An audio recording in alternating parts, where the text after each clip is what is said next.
Hello everyone, welcome to the breast feeding part series 3. ಇವತ್ತು ನಾವು ಹಂಗರ್ Qs ಅಂದರೆ ಮಗುವಿನ ಹಸಿವಿನ ಲಕ್ಷಣಗಳ ಬಗ್ಗೆ ತಿಳ್ಕೊಳ್ಳೋಣ. ಲಾಸ್ಟ್ ವಿಡಿಯೋದಲ್ಲಿ ನಾವು ಕೊಲೆಸ್ಟ್ರಾಮ್ ಫೀಡಿಂಗ್ ಬಗ್ಗೆ ಹಸಿವಿನ ಲಕ್ಷಣಗಳ ಬಗ್ಗೆ ಅಥವಾ ಹಂಗರ್ ಕ್ಯೂಸ್ ಬಗ್ಗೆ ಗೊತ್ತಿರಲ್ಲ. ಏನು ಮಾಡ್ತಿರ್ತಾರೆ, ಮಗು ತುಂಬ ಅಳೋ ತನಕ ವೆಯ್ಟ್ ಮಾಡಿ ಅದಾದಮೇಲೆ ಹಾಲು ಕೊಡ್ತಿರ್ತಾರೆ. ಆದರೆ ಇದು ತುಂಬ ತಪ್ಪು. ಇದರಿಂದ ಏನಾಗುತ್ತೆ, ಮಗು ಅಳುವಾಗ ತಾಯಿ ಮತ್ತು ಮಗು ಇಬ್ಬರಲ್ಲೂ ಸ್ಟ್ರೆಸ್ ಹೆಚ್ಚಾಗುತ್ತೆ ಮತ್ತು ಎದೆ ಹಾಲು ಕುಡಿಸುವಾಗ ಸುಮಾರಷ್ಟು ತೊಂದರೆಗಳನ್ನ ಫೇಸ್ ಮಾಡಬೇಕಾಗತ್ತೆ.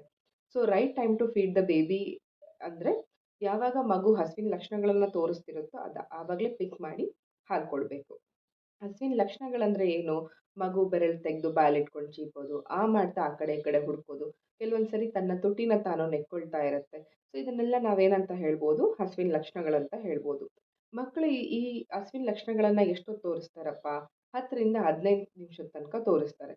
ಸೊ ಈ 10ರಿಂದ 15 ನಿಮಿಷದೊಳಗಡೆ ತಾಯಿ ಪ್ರಿಪೇರ್ ಆಗೋದಕ್ಕೆ, ಹಾಲು ಕುಡಿಸೋದಕ್ಕೆ ತನಗೆಲ್ಲ ಏನೇನು ಸಿದ್ಧತೆಗಳು ಮಾಡ್ಕೋಬೇಕು ಅದನ್ನು ಮಾಡ್ಕೊಳ್ಳೋಕ್ಕೆ ಮಗು ಸುಮಾರಷ್ಟು ಟೈಮ್ಗಳನ್ನು ಕೊಡುತ್ತೆ.